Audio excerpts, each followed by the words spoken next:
I mean, there's a lot of easy words she could have used to explain, that's my brother. Yeah. I know him. Yeah. You know. No, she's like, boy, that's all I got. I don't know what you're doing. You can't get it from that?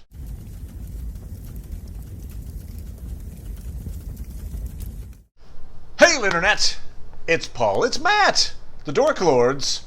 We are here talking about The Boys, Season 2, Episodes 1 and 2, The Big Ride, and Proper Preparation and Planning. Now, as it turns out, we have actually watched the first 3 episodes, so we actually do know what comes after these episodes, but it's just an oddity in the way that this thing was released.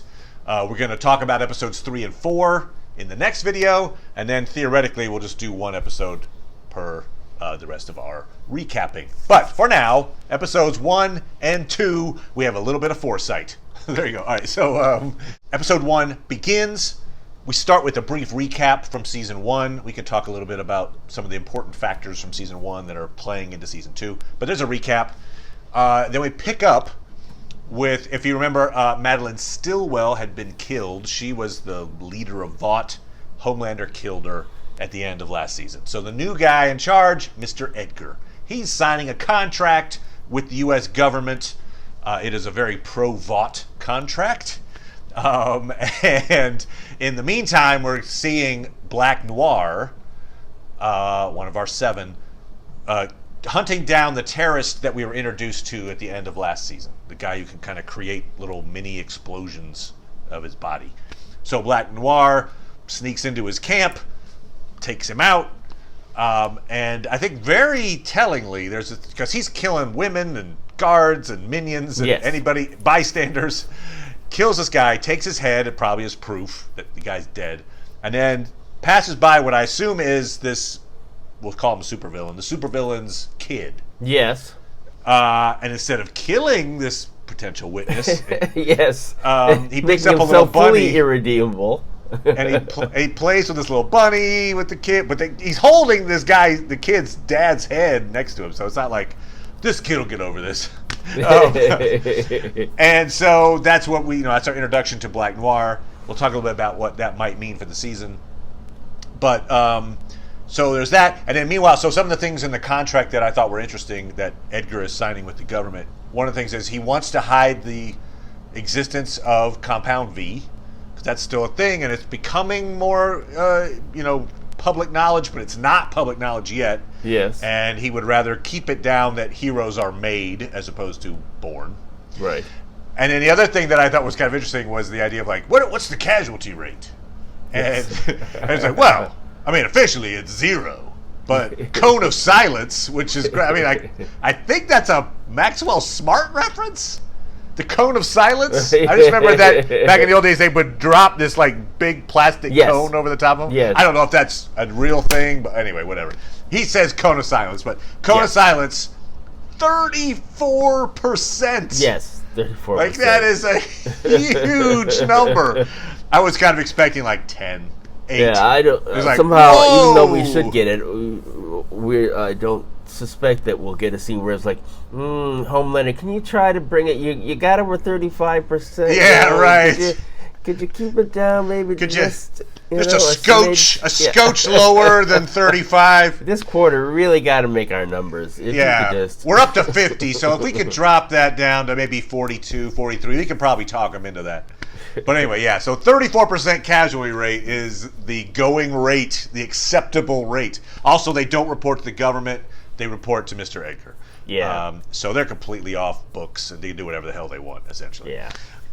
So there's that. So then I'll just cut to the end of episode 2. At the end of episode 2, we finish that with, and we'll talk about how we got to this point, but essentially, the boys are trying to track down what turned out to be Camiko's brother, because Billy Butcher has made a deal. Hey, if we bring him in to the CIA will give me the whereabouts of my wife, and I'll be able to be reunited with my wife.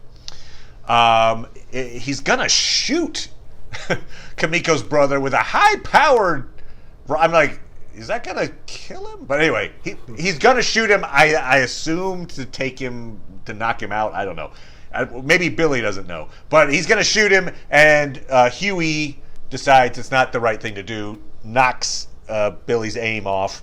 Camiko's brother escapes, but Camiko tracks him down and captures him.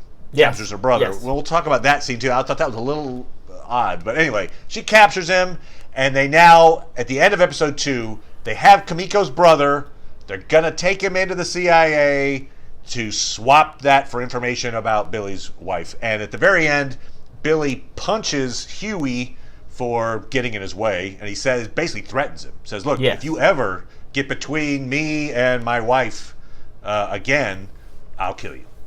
And then Mother's Milk, who's driving the van, is like, hey, you want to get in, Huey? And Huey makes a choice like this whole time, and it's kind of one of the themes of the entire series. Yeah. What's morally gray? What's morally right? Huey's trying to do the right thing. In this moment, he does not agree with Billy's methods, but he does get in the van. And so he's with the team again, and they take off. Credits. Yeah. So that's kind of your framing device. Before we launch into any other thoughts, any thoughts here on episodes 1 and 2, sir, generally? It's interesting, the world they're trying to create. We've been away from it for a while, so it was interesting to remember that Huey, his relationship with Billy, they made a point of it in several episodes, Huey's frustration with Billy. It's something I hadn't completely, figured into it. I mean, obviously Huey's, quite driven and obsessed, and the typical story with someone like that is how much they're willing to sacrifice other people for what they want. And it's interesting, too, that we haven't yet seen very much of Billy's acceptance of the fact that his understanding of what occurred has been wrong. Perhaps we're waiting for him to admit that to someone else. Right, good point. So, at the end of last season, Homelander took Billy to see that, in fact, Billy's wife is alive. Yes. She's living in this weird suburbia. As far as Billy knows, he doesn't know where it is. It turns out it's in like a compound, but it looks like she's in suburbia. She's raising a kid. It's Homelander's kid. We see this flashback where Billy basically woke up in Indiana. Yes. And his memory of where he was is starting to fade. Probably, I would say, there's an effect, some kind of drug or something has been used on him to make him forget where he was. And so in his attempt to write down key facts of where he was, he writes down with a crayon on a menu, things that were important, it was a house with a thing, and he's trying to write down stuff before he forgets it. I think that was the idea. That's interesting. I didn't completely appreciate that. Maybe I thought that maybe he'd been drugged or something. I mean, I guess it's possible that Homelander had some sort of power or something that affected. Right, I got that. I mean, maybe I'm wrong. Maybe it's also part of what they try to do in the compound. Maybe when somebody comes along who's not supposed to. Maybe maybe there's a hero who does that. Certainly, though, within Homelander does express. Highlander. Yeah. You mean the greatest movie of all time? There's only one. Homelander expresses the deal that was made that Billy would live, so that that's he could hugely still have important. Access to his child. So that's the deal that Billy's wife made with Homelander was if you don't kill my husband, you can have access. Right, is the idea. Which it's interesting how it's quite a challenge, obviously, for the writers to not just make it easy for Homelander to just kill anybody that gets in his way. He's a plot killer for sure. He can just literally kill anyone at a moment's notice. Because it's a question of what Stan Edgar, what his deal is, because he doesn't back down one bit when Homelander's up in his face. That conversation, you're like, if this character, Mr. Edgar, was any lesser character in this series, I'd be like, that guy's dead. But I was like, well, he's important, and they're showing his power. That even though he doesn't have superpowers, he's right. But I mean, they're showing that he has power. But really, why is Homelander willing to? I mean, he doesn't know what his power is. I mean, maybe more he's just letting him know that it's difficult, perhaps. But the fact that Stan Edgar is that confident is a question, actually, of why he would be so confident. Right, I would not be confident if I were him. Maybe he's projecting it. Yeah, he looks confident. But I would say that the thing that controls Homelander at the moment is just his reputation, right? I mean, it seems like he really wants to be liked, by generally perceived as the good guy. I think, right? I mean, I think that's what's, in other words, Vought, I'm Homelander. I wear the cape that looks like a flag, and everybody loves me. But if it were actually, he's terrible. I think maybe that's the little thing that keeps him okay, we'll all work together. Maybe, I don't know. You tell me. What?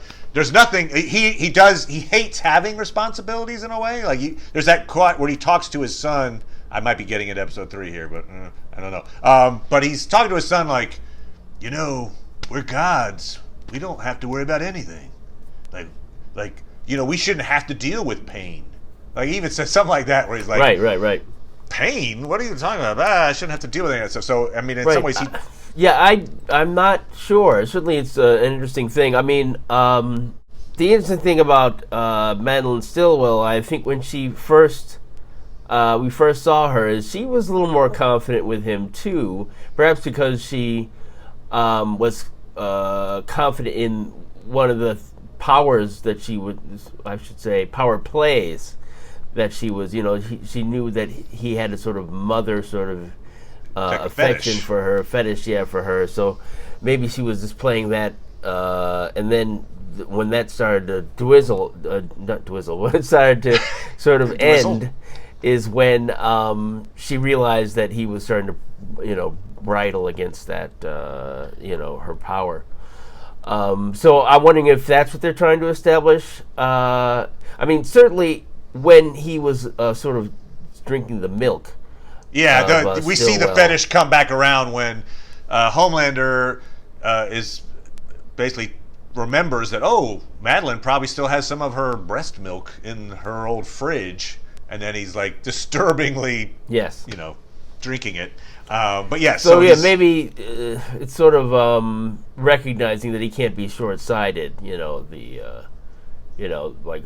What I do has consequences, and maybe me just acting on it.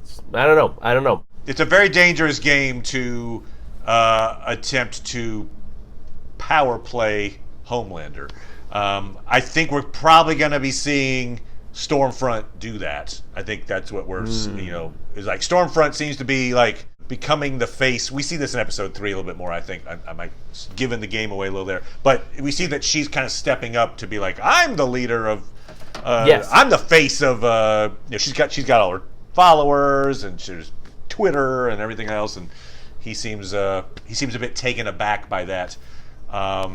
It's interesting that they set that up right away. I mean, maybe his power means that much to him. I mean, he's already sort of on his heels at the moment with her addition of her. Maybe that's part of Mr. Edgar's idea. Maybe he brought in, because remember, we have the whole scene. It's darkly comic, but when he rejects Blindspot as the new hero, right? And then he's like, no one will become a part of the Seven without my approval. Right. And then the next thing we see is Stormfront. She's in. Right. And he didn't get to approve her, and he's very upset about it. So it makes me think that maybe she's been brought in deliberately to push those buttons, maybe. I don't know. Right, I don't know. It's interesting, if that's what Stillwell is, not Stillwell, what... Mr. Edgar? Edgar is thinking. Yeah, we don't know, right? I guess the comics, it's Noir who's a balancing force to Homelander in the comics. And so maybe that's what he has in his mind, although... if he popped his head at that moment, where Homelander's not even, I'm sorry.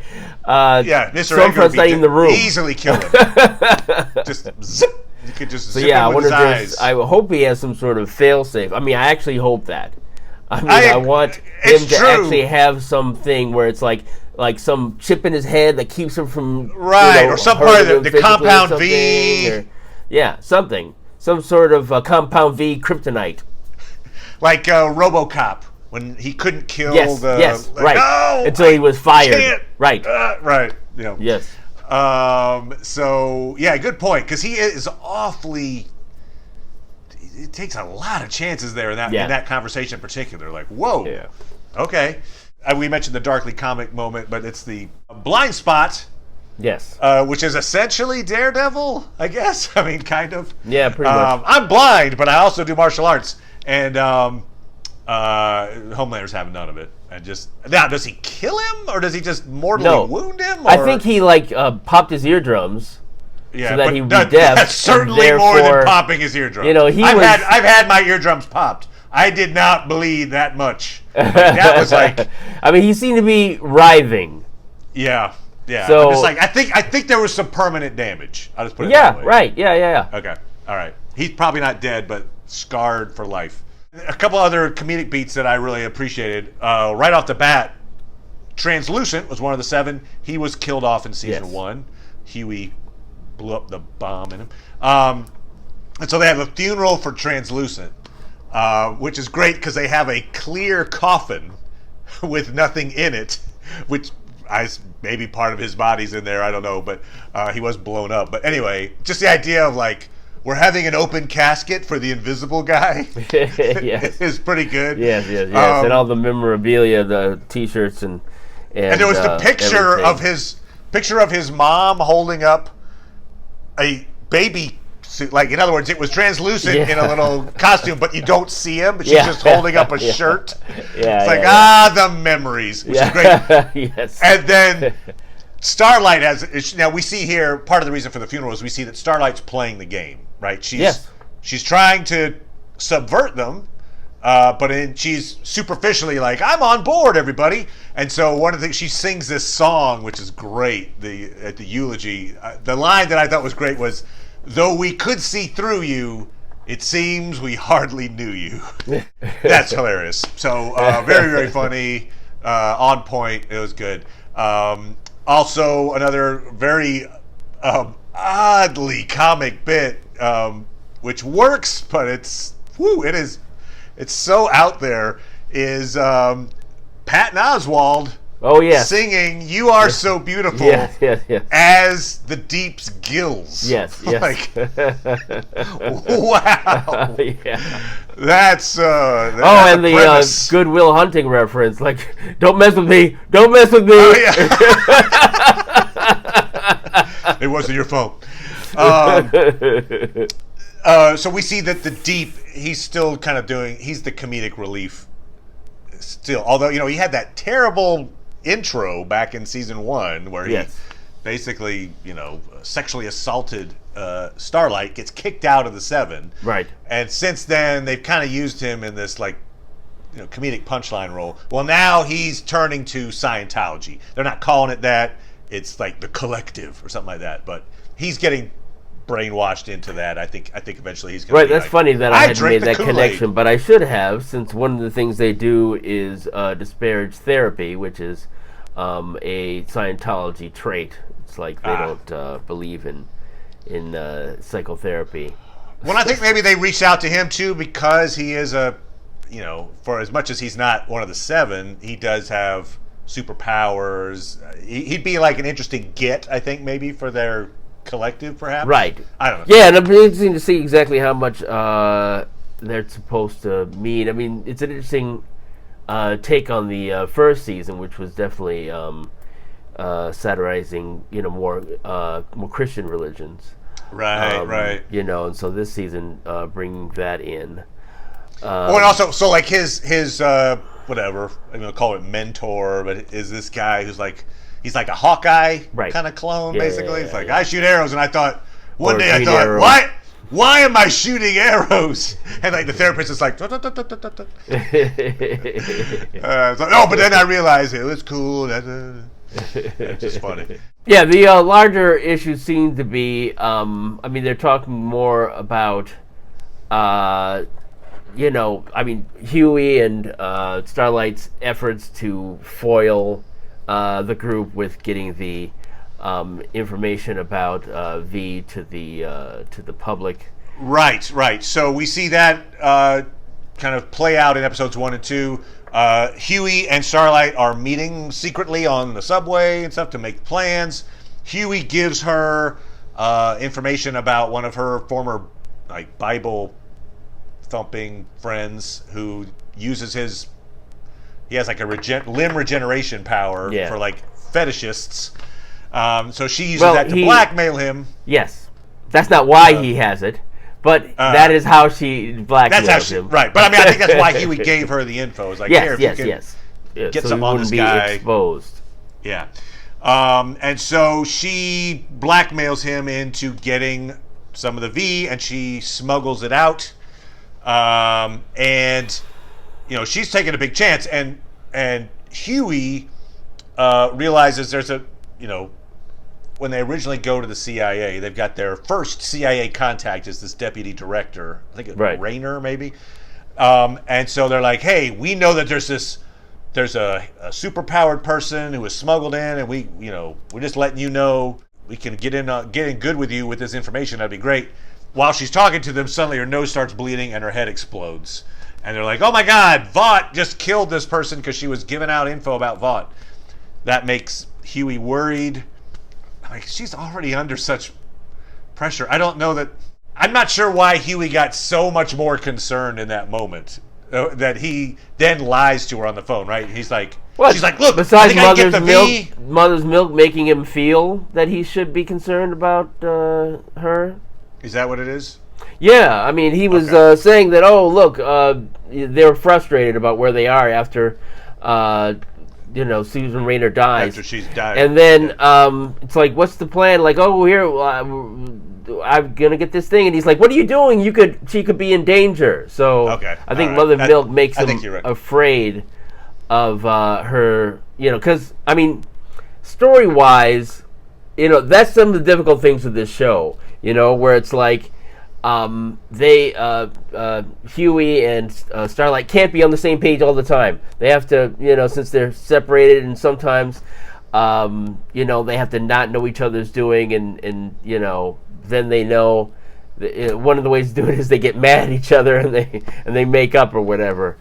The way that Starlight poses it, like, I don't want to be lied to again. Well, he's lying to you again. And he's lying, and she knows it, and so she's upset about that a bit. She's like, all right, fine. Yeah. But she might. I think she's. I think it's. Well, she says it like that, but she's. Yes, right. Like, okay, I know you're lying to me. Yeah. Yep.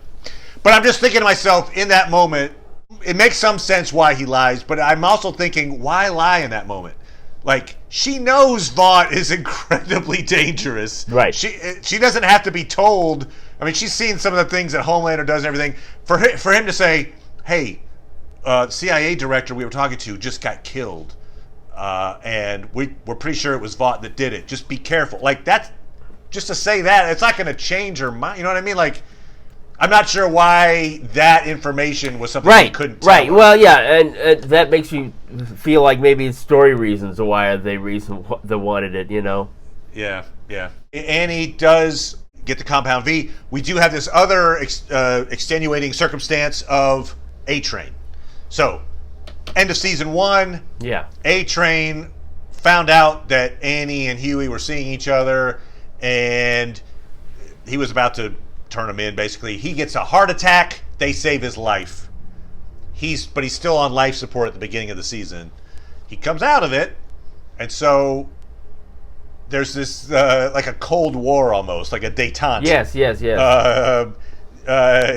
If Annie doesn't spill the beans on A-Train's addiction and the fact that he killed his love interest, right?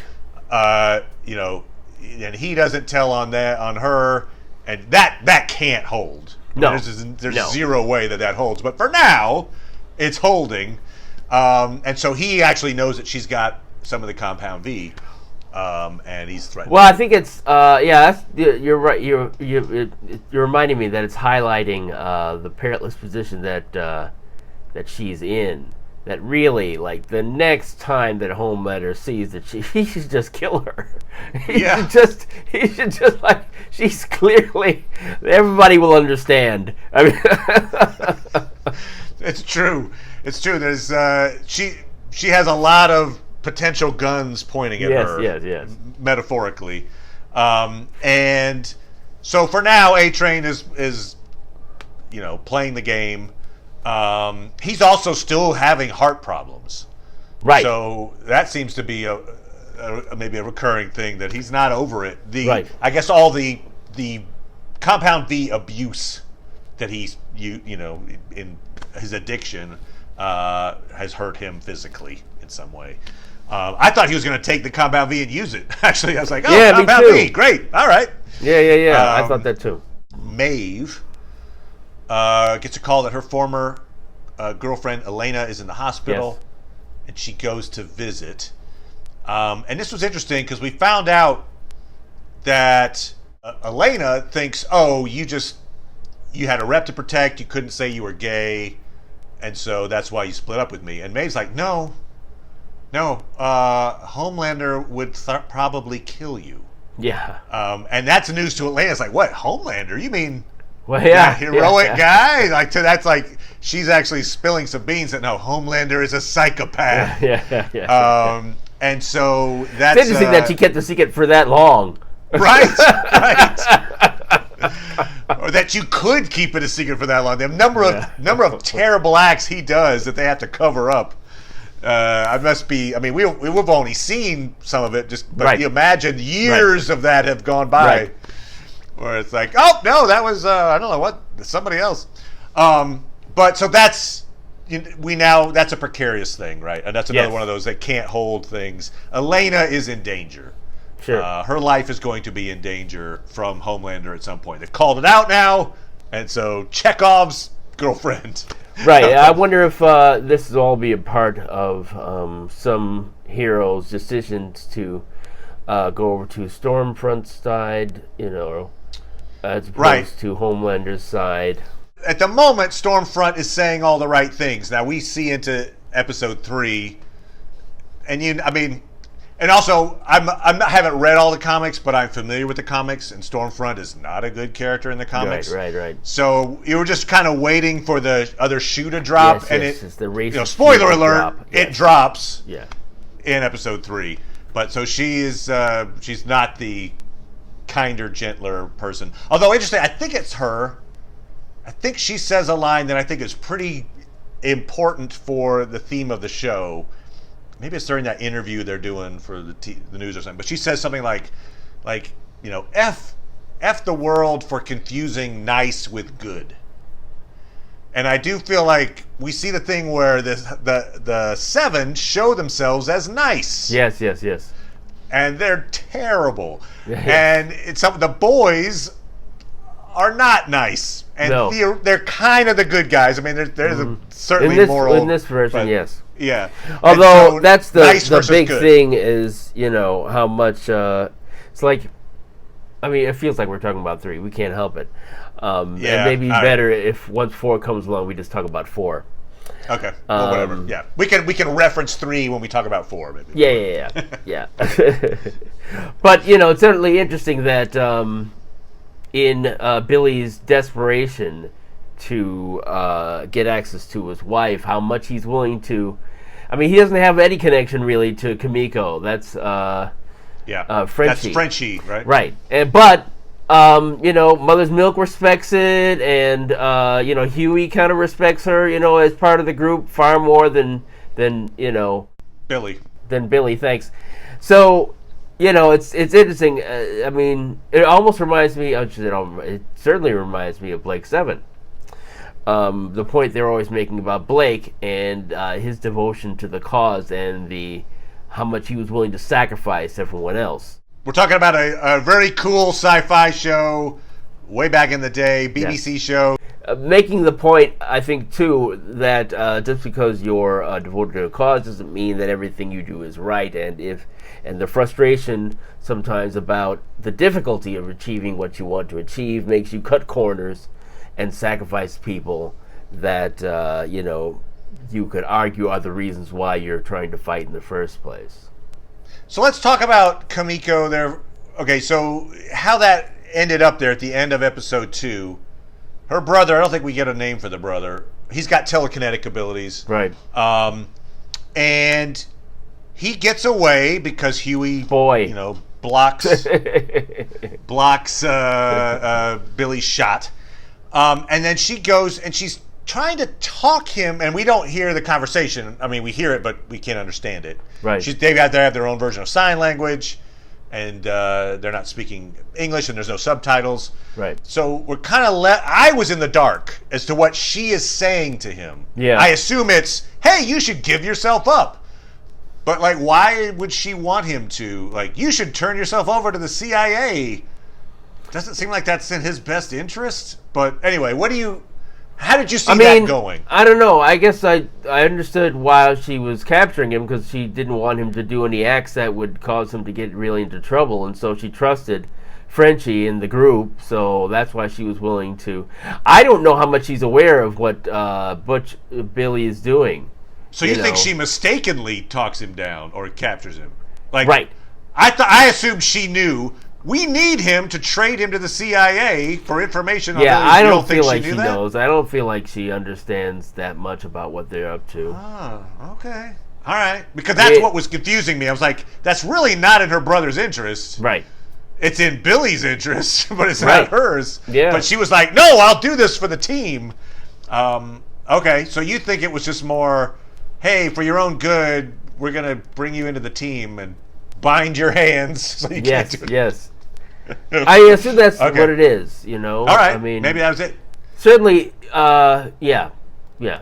So you think they're assuming we know what happens in episode 3, which, by the way, I had marked this guy for death as soon as I found out it was her brother. I'm like, that dude's dead. And so I was getting ready to, I have a matting for this season. And damn it if they didn't, spoiler alert, they kill him off in episode 3. So I'm like, no! But anyway, so assuming he hadn't been killed off by Stormfront, what do you think would have happened in the moment when Billy was going to inevitably try to hand him over to the CIA? Yeah, I mean, she probably would have tried to fight that, I would expect. Okay. I mean, All right. So I'm assuming that's what it is. Okay, fair enough. A confrontation we didn't have to see. Right, yeah, and I think it's unfortunate. I mean, it's a really difficult position they put her in, and it's like, do they not have Google? I mean, geez. That was also kind of annoying. She's been with the group for a while. They even bring out, she's learning English. She didn't know the word for brother? Yeah. She's like, boy, and he's like, I don't understand what you're talking about. I mean, there's a lot of easy words she could have used to explain, that's my brother. Yeah. I know him. Yeah. No, she's like, boy, that's all I got. I don't know what you're doing. You can't get it from that? He's like, anyway. So that was just kind of one of those, like we talked about, the plot needed it, so they're like, fine. Yep. Just have that glossed over. Relating back to the comic, you mentioned it a little bit, and I mentioned it a little bit, but I think it's just worth bringing up a potential theme for this season, which is Black Noir. And so we saw at the beginning of the season here, right, one of the first shots we see is Black Noir killing people indiscriminately and then having a soft spot for this little boy.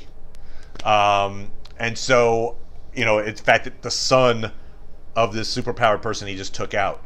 I think that is indicative of Homelander, who has he has this kid. Right. Isn't that when he falls off the roof? Yeah, when he pushes him off the roof. You can fly! And then, in other words, I'm a terrible dad. Yeah. And then when he's threatening the mother, he's like, which is the 3rd episode.